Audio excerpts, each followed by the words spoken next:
Gaafii tokkoffaan yeroo tsoomiin hin jirre jechuudha. Yeroo tsoomiin hin jirre namoonni biyya alaa jirru foon arabaa nyaachuun hin danda'ama gaafii jedhudha jechuudha. Gaafii lammaffaan dubartiin tokko jedha dirqamaan yoo gudeeddamtee yookiin immoo sagaagalummaa yoo raawwatte cubbamtuudha. Yookiin immoo fi dubarri tokko wal jaallatanii waadaa waliif galanii waadaan isaan walii galan immoo namoota jaallataniin waliif kakatanii fakkeenyaaf yoonaan isii gane lafeen haadha kootii natti haa rakkatu jedhanii waadaa waliif kakatanii gaa'ela keenya immoo karaa mana amantaatiin gaggeeffanna jedhanii erga walii galanii isaan keessaatii namni tokko yoo waadaa obboleettiin keenya yoo waadaa diige waadaa sanaa yoonani diiguu baadhee maanaa nyaadheen jedhama. Wangeela Yohaannis boqonnaa 14 irratti waaqayyotti amanaa anattis amanaa mana abbaa koo keessa iddoo jireenyaa baay'eetu jira jedha. Abbaatti erga amanne ilmatti amanuu maaltu fidee gaafii namoota lama turan. Namoonni lamaan kun dhiiraa fi dubartii ta'anii waliitiin jalqabumarraa daa'imummaarraa isaanii jalqabanii waliin guddachaa turani. Waliin erga guddataniin booddee immoo inni daaqonii ta'e daaqonii irraa immoo gara qeesitti jijjiirame yookiin immoo gara aangoo lubummaaf fudhate jechuudha. Erga fudhateen booddee immoo gaa'ela isaanii wajjin gaggeeffatan jarreen kun. Namoonni kun inni lubaadha isheen immoo isa wajjin jechuudha. Jireenya eegaluudhaan gaa'ela isaanii wajjin gaggeeffatanii gaa'elli isaanii immoo kan gaggeeffame karaa mana amantaatiin. Dhiirri tokko micayyoo tokko wajjiniin qubeellaa gaggeeffate yookiin immoo qubeellaa erga raawwataniin booddee ishee gara biyya alaatti ergee dubartii biraa wajjin yoo sagaagalummaa raawwate yookiin immoo yoo dubartii biraa wajjiniin ciise gaafa isheen deebitee biyyatti galte isheen dura ergate isheen dura qubeellaa wajjin kaawwate suni gaafa isheen biyyatti deebite immoo yoo deebi'ee ishee fuudhe cubbuu hojjete jedhama. Yookiin immoo gara gaafii isaanitti gaafa darbinu siiliin qulqullootaa tiraasii yookiin algaa irratti maafi gootu jennaan seexanni akka nun qorreefi jedhu kunis sirriidha kan jedhudha jechuudha. Lammaffaan immoo siiliin qulqullootaa uffata irratti akkamittiin hojjetamuu danda'a kan jedhu maaliif uffata irratti barbaachise kan jedhudha. Egaa namoonni kadhannaa yeroo gaggeessinu waldaa irratti shamarran mataa isaanii osoo hin uffatin yookiis immoo hin haguuggatin dubbisu. Maaliif yoo jenne silkii yookiin bilbila isaanirraatii dubbisu maal rakkoo qaba jedhu. Kunis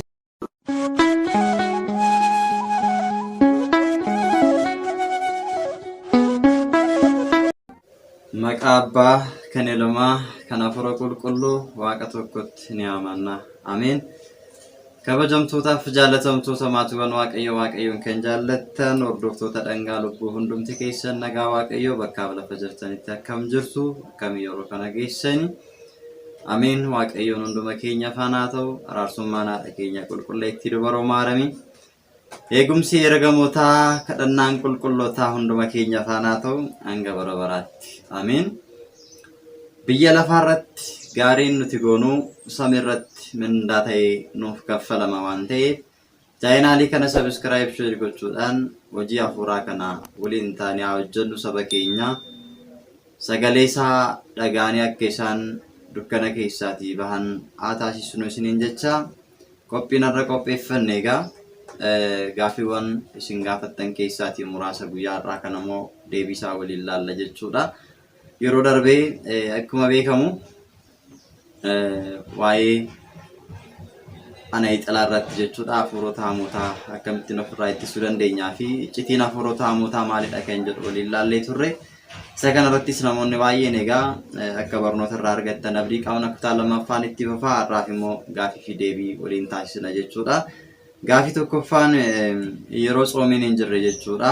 Yeroo tsoomiin hin jirre namoonni biyya alaa jirru foon arabaa nyaachuun hin danda'ama gaafii jedhudha jechuudha. Yeroo tsoomiin hin jirre foon biyya arabaa nyaachuun ni danda'ama gaafii jedhudha. Yeroo tsoomiin hin jirre jechuun tsooma manni amantaa keenya labsitu torbatu jira akkasumas tsoomni dhuunfaas jira. Tsoomiiwwan jiran kanaan alatti jechuudha. Yeroo tsoomni hin jirre manni amantaa keenya yeroo ishiin tsooman labsine foon biyya arabaa jiru yookiin immoo foon warra arabaa kana nyaachuun ni danda'ama gaafiin jedhu keessu jira jechuudha.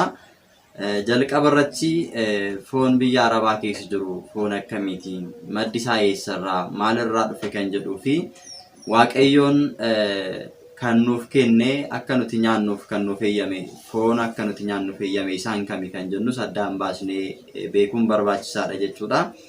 Kanaaf isa kana beekuudhaaf seera lootaa boqonnaa 11 lakkoofsa 1 irraa kaastanii hanga dhumaatti gaafa dubbistan foon bineensota jiran keessaati beelladoota jiran keessaa foon eenyutu nyaatamuu qaba foon warra akkamiitu nyaatamne kan jedhu nu hubachiisa. Erga kana hubanneen booddee immoo warreen arabaa kan isaan fooniif dhiyeessan yookiin immoo foon isaan nyaatan kun kan eenyu akka ta'e addaan baafanna jechuudha.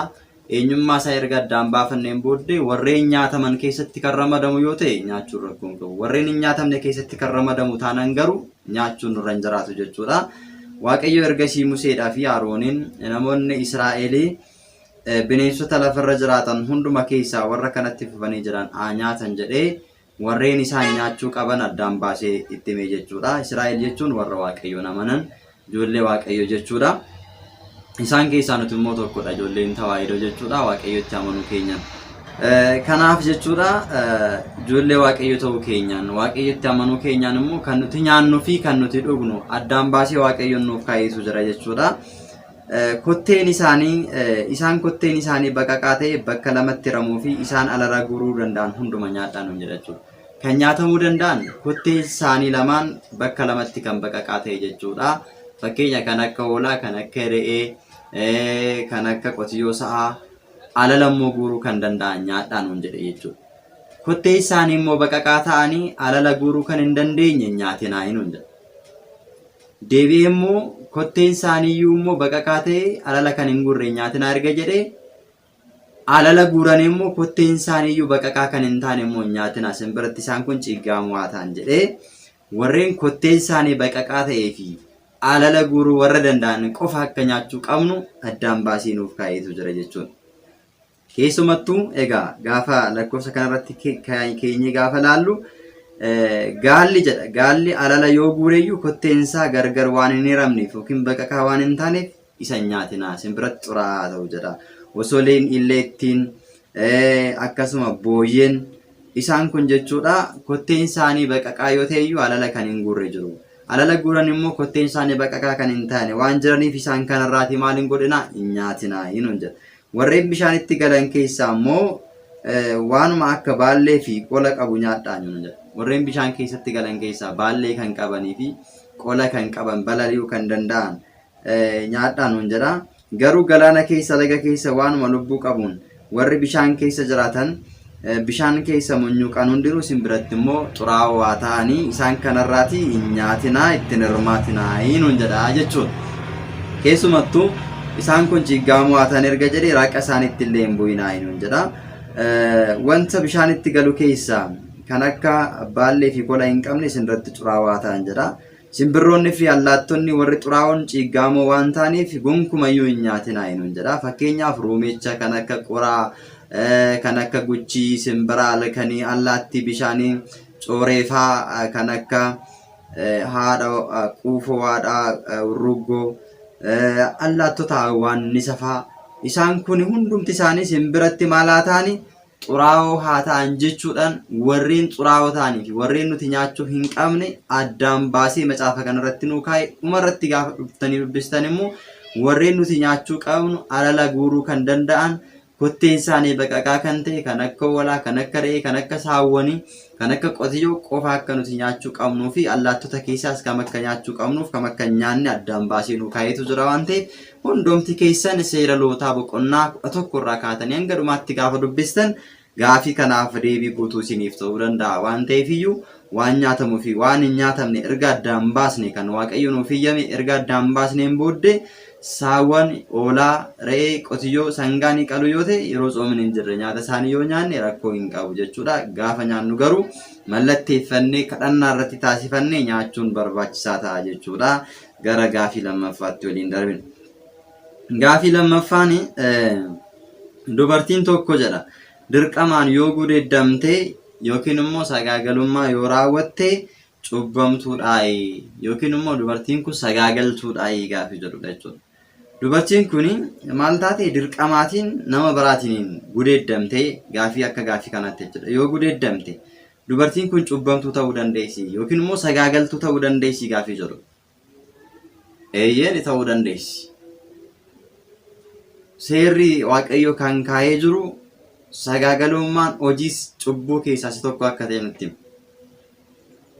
Sababii isaa maaliif dubartiin kun dirqamaatiin waan akkasii irratti raawwatame gaafa jennu namtichi waan akkasii irratti raawwate sun maalidha? Sagaagaleera. Ishiinis wajjin maal taatetti sagaagalteetti jechuudha.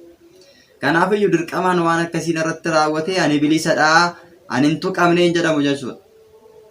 Fakkeenyaaf qaamni keessan namni tokko osoo isin hin beekin osoo isin hin argin dhufee osoo uleedhaan sin rukutee qaama keessan cabse qaamni keessa sun cabeera garuu isin hin argin. Fedhii keessan yookiin akka sin rukutu hin barbaanne garuu cabeera. Dhiigni dhangala'eera. Miidhamtaniittu jechuudha. Kanaaf amma namni kunis dirqamaan isaa ta'u fedhiidhaan isaa ta'u Waaqayyoon kan hin eeyyamne hojii sagaagalummaa sana irraa raawwata taanaan cubbuudha jechuudha. Jala kana ta'eef waan akkasii irraa of eeguun, of ittisuun, of eeggannoo guddaa gochuun barbaachisaadha jechuudha. Kanaaf namni kun dirqamaan waan akkasii kan inni irratti hojjechuudhaaf yaade sun hojii sun hojii sagaagalummaati. Hojii diinaati waan ta'eef kanaafiyyuu nuti immoo waan akkasii namoota akkasitti waan akkasii yaadan irraati jireenya keenyaan addaan ba'uu qabna irraa fagaachuun dirqama ta'a waan ta'eefiyyuu cubbuu guddaadha jechuudha kun.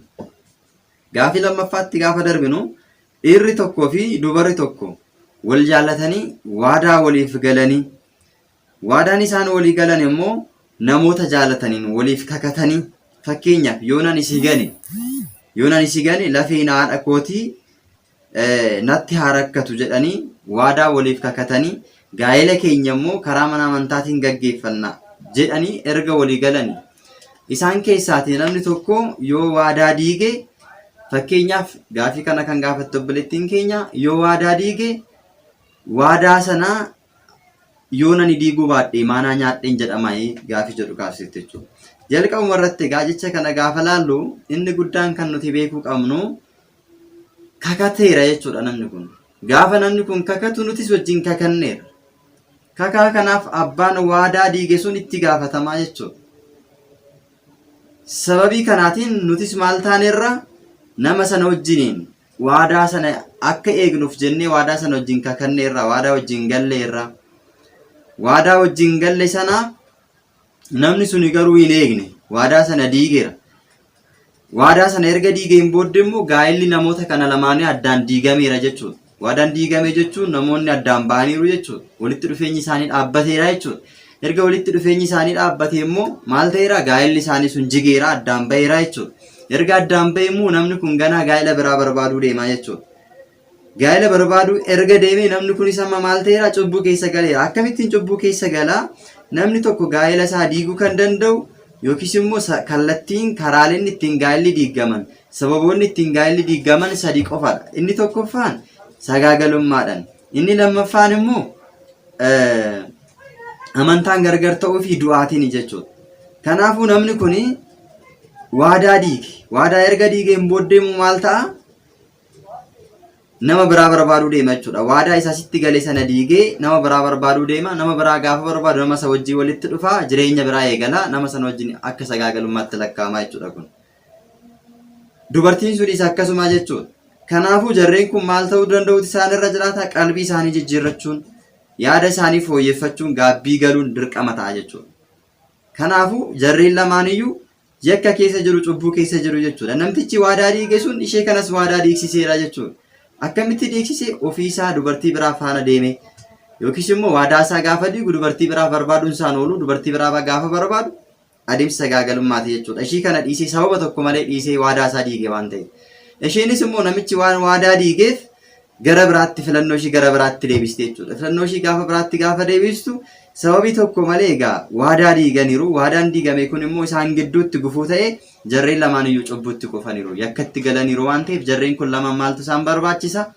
deebi'anii gaabbii galuun isaan barbaachisaa jechuudha. Yakka isaan irraa qulqullaa'uun isaan barbaachisa.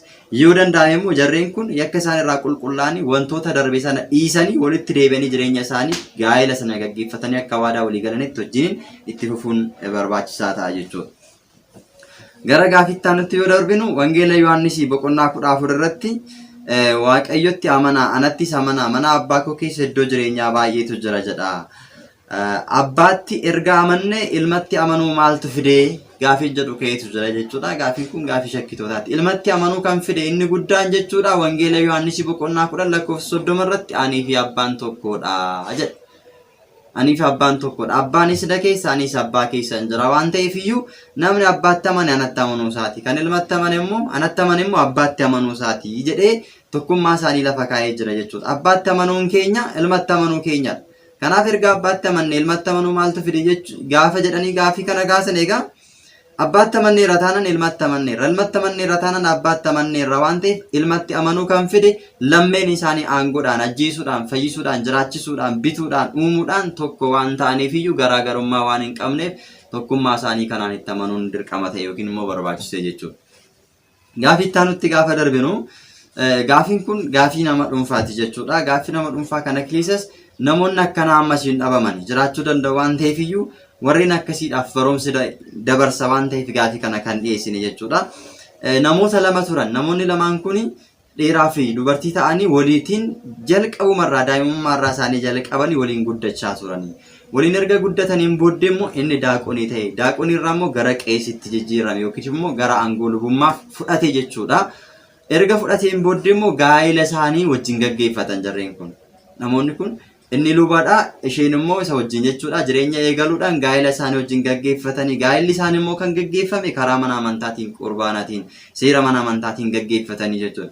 Erga seera mana amantaatiin gaggeeffataniin booddee immoo ijoollee lama godhatanii. Ijoollee lama erga godhataniin booddee abbaan manaashii sun jechuudha wallolan abbaa manaashii faana gaafa wallolan mana murtiitti wal himatan. Mana murtiitti wal himannaan immoo qabeenya jiru sana lafa magaalaadhaa qaban sana qabeenya wajjin horatan sana immoo abbaan manaashii lubni kun qeesiin kun sina biraan qabdu jedhee gane.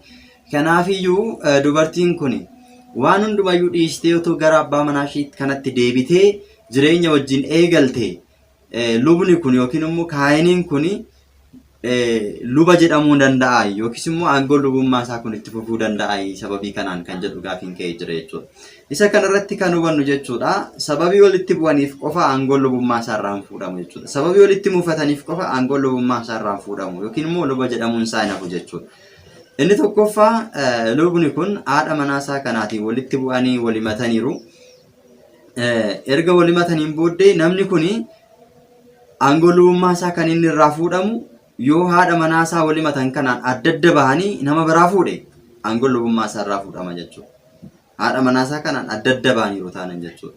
Lammaffaa immoo osoo haati manaasaa kanaan walimachaa jiran immoo nama biraa faana immoo adeemsa fuunii jalqabeera taanaan lubni kun beekamee irratti himatameera taanaan aangoo lubummaa isaa irraa fuudhama jechuudha. Garuu osoo maan balleessiin sababii walitti bu'aniif qofa sababii walitti muufataniif qofa sababii walitti muufatanii walimataniif qofa yakka yookiin immoo qabeenya na biraa qabdu sana hin qabdu jedhee waan ganeef gaabbii galuu danda'a jechuudha. Sababii kanaaf qofa garuu aangoo lubummaa isaa irraa fuudhamuu hin danda'u. Sagaagalummaa irraa wanne yoo ta'e seera waaqayyoo hin cabsine yoo ta'e dubartii sana baasee kan biraa hin fuudhe yoo ta'e aangoo lubummaa isaa irraa fuudhamuu hin danda'u jechuudha. Garuuti isaan kun lamaan amma walimannaa isaanii dhiisanii walitti deebi'anii yoo wajjiniin jiraatan jireenyi isaanii itti fufuu danda'u inni aangoo lubummaa isaa itti fufuu danda'a jechuudha. Garuu gidduu isaaniitti waan uumame kanaaf sobni jira waan garaa gidduu isaaniitti uumame kanaaf isheenis gaabbii galuu qabdi innis immoo gaabbii galuutu irra jiraata jechuudha lubni sun.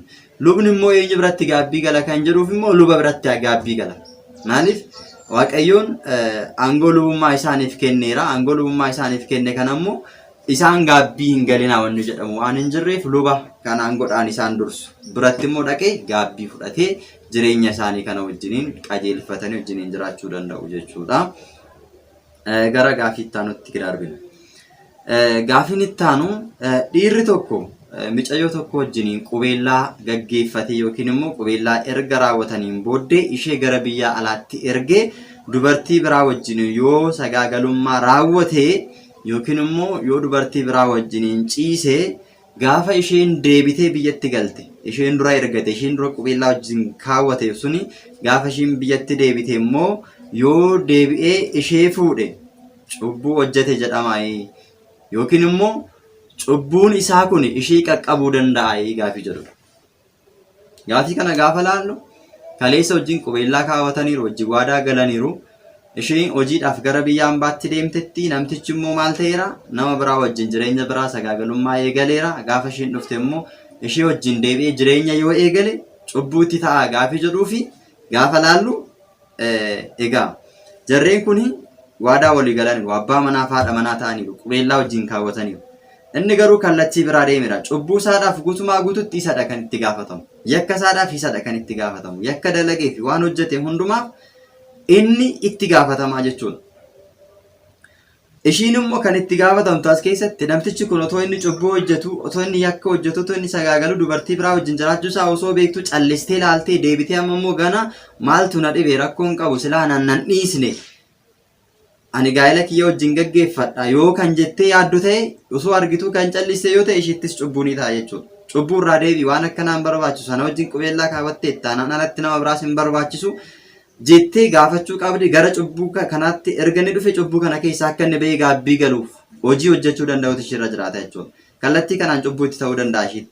Garuu namtichi jechuudha guutumaa guututti yakka kanaaf itti gaafatama. Balleessaa kanaaf beekisu sun beekin waan hojjete kanaaf itti gaafatama. Maaliif qubeellaa kaawwateera waadaa galeera jechuudha dha manaa isaa faana. Amma immoo deebi'ee qaama biraa faana gaafa sagaagalummaa raawwatu kun cubbuu guddaadha. Kanaafiyyuu cubbuu kanaaf maal ta'utu irra jiraata? Gaabbiidhaan of qulqulleessuu danda'utu irra jiraata jechuudha namni. Gaabbiidhaan of miicuu gara waaqayyootti deebi'uu dhiifama waaqayyoo irraa gaafachuun yakkeera seera kiyya kanaaf kaawwame kanaaf kennamte dhiisee cubbuu raawwadheera yakka raawwadheera jedhee namtichi kun maal gochuu danda'utu irra jiraata? Gaabbii galuutu irra jiraata jechuudha. Gara gaafii itti aanutti darbina jechuudha. Gara gaafii itti aanutti gaafa darbinu siiliin qulqullootaa tiraasii yookiin algaa irratti maaf gootu jennaan seexanni akka nuun qorreefi jedhu. Kunis sirriidha kan jedhudha jechuudha. Lammaffaan immoo siiliin qulqullootaa uffata irratti akkamittiin hojjetamuu danda'a kan jedhu. Maaliif uffata irratti barbaachise kan jedhudha. Egaa namoonni baay'een eebba fudhannanii yommuu itti dogoggoran jiru jechuudha. Yeroo darbe viidiyoo hojjedheeti nan ture jechuudha. Waa'ee siilii qulqullootaa irratti jechuudha. Namoonni tiraasii godhatanii irra rafan, ansoolaa godhatanii irra rafan. Inni kun egaa caammadhaan illee caammadhaan irra deeman uffata irratti uffatan. Siiliin qulqullootaa kabaja qaba, ulfina qaba. Kabaja siilii qulqullootaaf barbaachisu kan ammoo isaan lafa kaa'anii kabaja isaaniidhaaf jecha gaafa cubbuu raawwatanii arginaa jechuudha. Diinni na qora jedhanii gaafa irra rafan jechuudha. Fakkeenya gaafii kana si fudhadha jechuudha. Diinni na qora jedhaniitu siilii qulqulloota irra rafuun cubbuu guddaadha jechuudha. Fakkeenyaaf namni tokko in sodaataa jennu yookiin diinni isa sodaachisu jira yaa jennu. Diina gaafa jennu namoonni diina gaafa jennu diinni keenya daabiloosidha. Namoonni garuu gaafa namoota walitti muufatan diina waan waliin jedhaniif akka ilaalcha foonitti iyyuu fudhannee haalaallu. Namni tokko fakkeenyaaf halkanatti seenee namichi tokko na rukuta jedhee sodaatee billaa of jala kaa'ee rafaa jennu namni. Maal ittiin godhuudhaaf namticha sana ittiin ofirraa ittiin ittisuudhaaf yookiin immoo ittiin rukutuudhaaf yoo dhufe jechuudha. Kun akka ilaalcha foonittidha. Garuu sirrii miti. Sirriidha isiniin jechuu koof miti jechuudha. Gaafii kanaan akka irraa barattaniif malee. Kanaaf namoonni akkas godhan waan jedhaniif. Innaa gaafa of jala kaa'ee rafu tasa gaafa garagaru billaan kuni maal godhe isa waraanee haa jennu. Gaafa isa waraanu qaamni isaa muramee isa dhiiga. Namtichi maal godhe ittiin ofirraa ittisuutti ittiin maal ta'e waraaname jechuudha. Kana gaafa jennu siilii qulqullootaa ittiin diina ofirraa eegutti of jala goonee gaafa irra ciisnu gaafa siilii qulqullootaaf kabaja dhorkannu gaafa xureessinu kabaja gaafa dhorkannu qulqulloota biraatii maal arganna eebba osoo hin ta'in muufannaa arganna jechuudha. Nutti muufatu.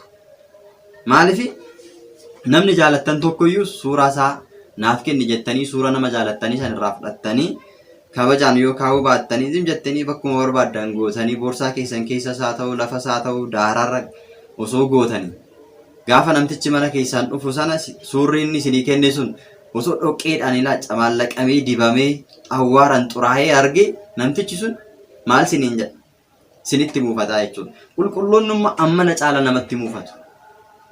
Isaan sadarkaa qulqullummaa kan argatan qabsoo hafuuraa keessa darbaniiti waan ta'eef. Kanaafiyyuu eebba argachuudhaaf jennee diina ittiin injifanna jennee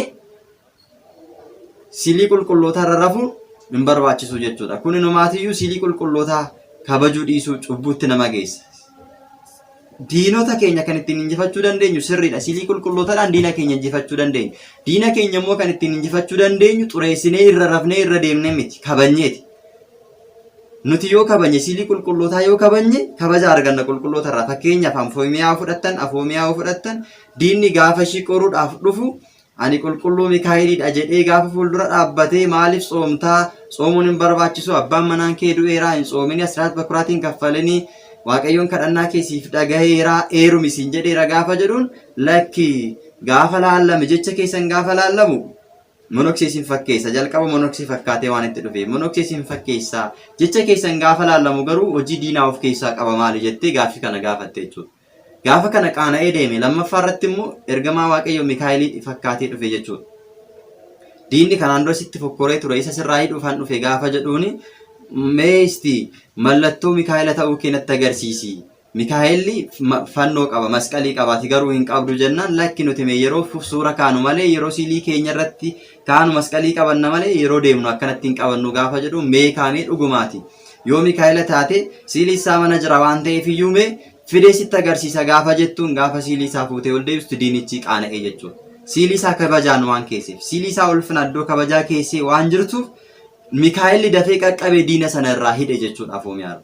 Kanaaf nuti yoo kabanye kabajaan keenye kabaja arganna. Kabajaan hin keenye taanaan akkamittiin kabaja arganna? Akkamittiin ulfina arganna jechuudha. Kanaafuu siliin qulqullootaan diina injifachuu kan dandeenyu yoo iddoo kabajaa keenya, yoo iddoo qulqulluu keenya, rakkoo keenya keessatti ati nu qaqqabi, ati na qaqqabi jennee yoo kadhanne atattamaan nu qaqqabuu danda'a. Yoo tsoomne, yoo saganne, amantii guutuu yoo qabaannedha diina kana ofirraa injifachuu dandeenyu malee amantii hin qabnu yoo ta'e, hin tsoomnu yoo ta'e, hin sagannu yoo ta'e, kiristaanummaan keenya zeeroo irra jira yoo ta'e silii qulqullootaa baanneedhaaf hojii kiristaanummaa hojii qulqulloonni hojjetan hin qabnu taanaan silii qulqullootaa baanneedhaaf diinni waan nu sodaatu hin qabu jechuudha. Hojiin keenyas hojii qulqullootaa fakkaachuutu irra jiraata. Hojiin keenyas hojii qulqulloonni hojjetan sana fakkaachuu danda'utu irra jiraata waan ta'eef isa kana beekuu danda'utu nurra jiraata. Kanaaf silii qulqullootaadhaaf kabaja laachuun barbaachisaadha jechuudha. Gara gaaffiitti aanutti yoo darbinu kadhannaa yeroo gaggeessinu waldaa irratti shamarran mataa isaanii osoo hin uffatin yookiis immoo hin haguuggatin dubbisu. Maaliif yoo jenne silkii yookiin bilbila isaanirraatii dubbisu maal rakkoo qaba jedhu. Kun sirriidha gaaffii jedhudha jechuudha. Egaa asirratti fakkeenyaaf shamarran yeroo baay'ee kadhannaa irraati yommuu dubbisnu kitaaba kadhannaa irraa yommuu dubbifnu eenyus dhiirotas haa ta'u shamarranis haa ta'u kadhannaa keenya keessatti maal beekuu danda'utu nurra jiraata? Kabajaatiin egaa ulfinaatiin maal danda'utu nurra jiraata? Akka waaqayyoon nu ajajetti dhaabbachuu danda'uun argamuu danda'u nurra jiraata jechuudha. Gaafa kadhannaa keessanii dhaabbattan maal godhaadhe? Dhiironni mataa keessanii hin haguuggatinaa. Dubartoonni immoo maal godhaa? Haguuggadhaa. Kanaaf seera kana eeguun barbaachisaadha. Maal rakkoo qaba moobaayilii irraati gaafiin jedhamu jechi achirra jiru kan macaafarra jirus moobaayiliidhuma sana keessatti bifa macaafatiin nuuf taa'e jechuudha. Maaliidhaaf? Fakkeenyaaf macaafni qabatanii deemuudhaaf tariitii ulfaachuu danda'a, namatti cimuu danda'a, ciccistuu danda'a, xuraa'uu danda'a. Jecha abbooliin keenya kana maal godhaniitu kan isaan kaahani?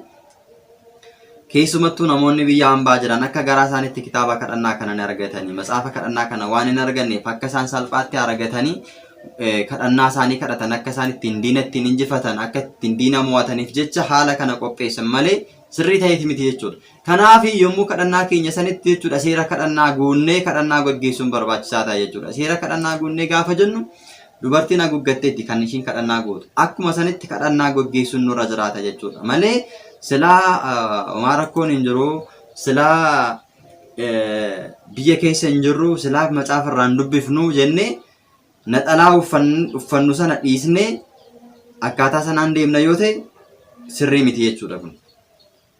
Yeroo kitaaba kadhannaadhaa dubbisnu hin haguugganna yoo taatan hin haguuggattu yoo taatan shamarran jechuudha jecha waaqayyo sanaaf kadhannaa sanaaf osoo hin ta'in kitaabicha qofaaf kabaja laattan jechuudha. Kanaaf nuti guutumaa guututti jecha waaqayyoodhaaf kabaja laachuun barbaachisaadha. Jechi waaqayyoo immoo kitaabicha irratti barreeffameera. Kitaabichas kabajuun barbaachisaadha. Akkasuma moobaayilii keessanillee kabajuun barbaachisaadha jechuudha. Maaliif jecha waaqayyootu keessa jira waan ta'eef jechi waaqayyoo achi keessa jira, siiliin qulqullootaa achi keessa jira. Akkasuma immoo sagalee waaqayyoo wangeelli waaqayyoo achi keessa jira. faaruun sagaleen waaqayyoo kan itti waaqayyoon galateeffannu achi keessa jira. Kanaaf moobaayilii keenyaaf illee kabaja laachuun barbaachisaadha. Kabaja laachuu jechuun maal jechuudha? Tokkoffaa moobaayilii keenya keessatti wantoota hin barbaachisne caanuu hin qabnu jechuudha. Siiliin qulqullootaa achi keessa osoo jiru, kadhannaan osoo achi keessa jiru, macaafni osoo achi keessa jiru, sirba garaagaraa, fiilmii garaagaraa waan waaqayyoon hin jaalanne waan addunyaa achi keessatti fe'uun nurra hin jiraatu jechuudha. Kanaaf bilbila keenya illee qulqulleessuu danda'uun nurra jiraata jechuudha. Waan lama bilbila keenya keessatti keenya taanan wal dhiibaa jechuudha adeemsi jiru. Kiristaanummaan keenya wal nu jalaa jeeqama jechuudha. Afurri sirbicharra jiru yeroo hunda maal ta'a akka sirbinu barbaada. Afurri faarfannaarra jiru afurri qulqulluun immoo akka nuti faarfannu barbaada. Lamaan keessaa akkamitti gorraree nuti. Kanaafuu addaan baafachuu danda'uun nurra jiraataa jechuudha as keessatti. Kanaafiyyuu kiristaana erga taane yommuu kadhannaa keenyatti eegaa seera kadhannaa eegnee kadhachuun barbaachisaadha. Bilbila keenyaaf illee kabaja laachuun barbaachisaadha. Keessumattuu siilii qulqullootaa piroofaayilii irra kaawwannee siilii qulqullootaa achirra kaawwachuudhaan namoonni baay'een gaafa laallamnu jechuudha zeeroo irra kan jirru baay'ee keenya jira jechuudha. Maaliifan kana jedhee piroofaayilii irra kaawwanneera siiliin qulqullootaa ragaadhaaf akka ta'aniif piroofaayilii irra keenya osoo jirru maal goona? Namoonni baay'een kan isaan godhan maal godhu? Nama arrabsuu, nama hamachuu, himoo irratti karaa sooshaal miidiyaa irratti siilii isaanii qulqulloota yoo siilii isaanii ilaalan piroofaayilii isaanii yoo ilaalan siilii qulqullootaatti waan gaarii barsiisa. Jecha isaanii barreeffama isaanii yoo ilaaltan immoo waan bira faallaa. Facebook irras deemaa ilaalaa.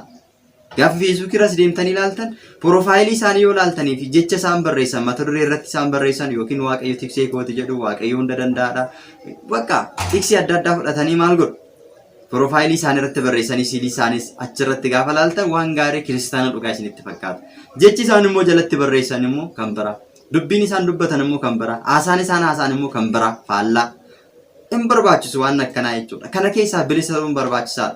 Siilii qulqullootaa piroofaayilii keenyarra waan kaawwanneef qofa qulqulloota hin jedhamnu. Hojii gaarii qabnu nun jechisiisu jechuudha. Hojii qulqulloon raawwatan hojjetan sana hojjechuu danda'u nurra jiraata. Kanaafuu siilii qulqullootaa seera malee piroofaayiliin keenya siilii qulqullootarra taa'ee gaafa cubbuu hojjennu egaa baay'ee kan nama qaaneessudha jechuudha. Isa kanarraa sirriitti beekuu danda'utu nurra jiraata jechuudha. Lammaffaan immoo namoonni tokko tokko maal godhu suuraa qulqullootaa fi suuraa ofii of biratti qabaabbaru jechuudha. Kan baay'ee isin jechuudha. Mee eenyu taaneetis qulqullootaan sadarkaa qulqullummaarra warra gahan immoo warra akkamiiti siilii qulqullootaa wajjin suuraa qulqullootaa wajjin suura isaanii kan walitti qabaabbaranii kaa'an. Baay'ee isin dinqisiisa jechuudha. Kanaaf isa kanarraa addaan sadarkaa qulqullummaarra gahaniiru. Mee siilii Sillaasee wajjin maal jennee ofii keenyaaf nuti cubbamoonni xuraa'oonni kun siilii uumaa keenyaa addunyaa kanaaf lafa kana kan uume moota 22 uume kan nu jiraachisu kana akkamittiin isaa of qixxeessina jechuudha nuti. Akkamittiin siilii isaa wajjin suura keenya kana wal biratti qabaabbarrame. Kanaaf siiliin qulqullootaa jalqabumayyuu hin barbaachisa yoo ta'e maaliif suura namootaa wajjin qabaabbaramee hin baane akkas taanan jechuudha. Kanaaf namoonni yeroo baay'ee akkas gootan isarraa kanarraa of qusachuun barbaachisaadha jechuudha. Keessumattuu namoonni tokko tokko abboolirraas wanti mul'atu jira jechuudha.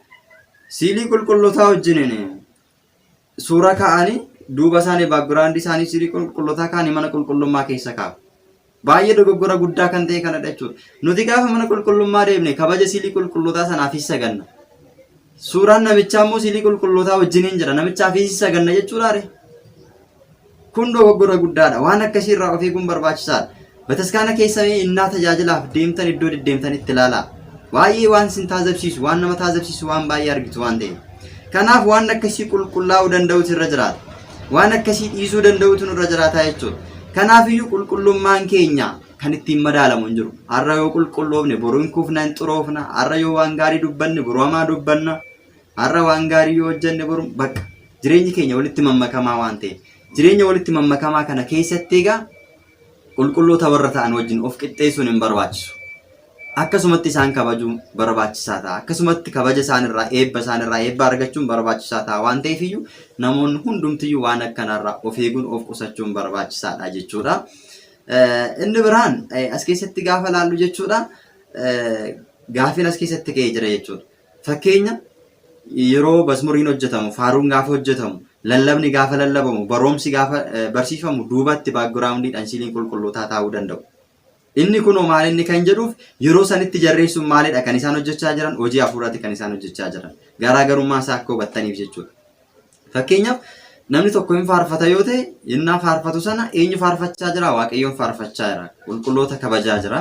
Kanaaf kabaja qulqullootaa fi hojii isaan hojjetan sana ittiin siilii isaaniitiin mul'isuudhaaf jecha siiliin hin kaawwamaa jechuudha. Irratti naqababbaramaa jechuudha. Viidiyoodha waan ta'eef jechuudha. Viidiyoo waraabame sun takkaa deebi'ee gara cubbuutti waan hin geessineef waan walitti hin makamneef jechuudha. Takkaa hojjetama jechuudha.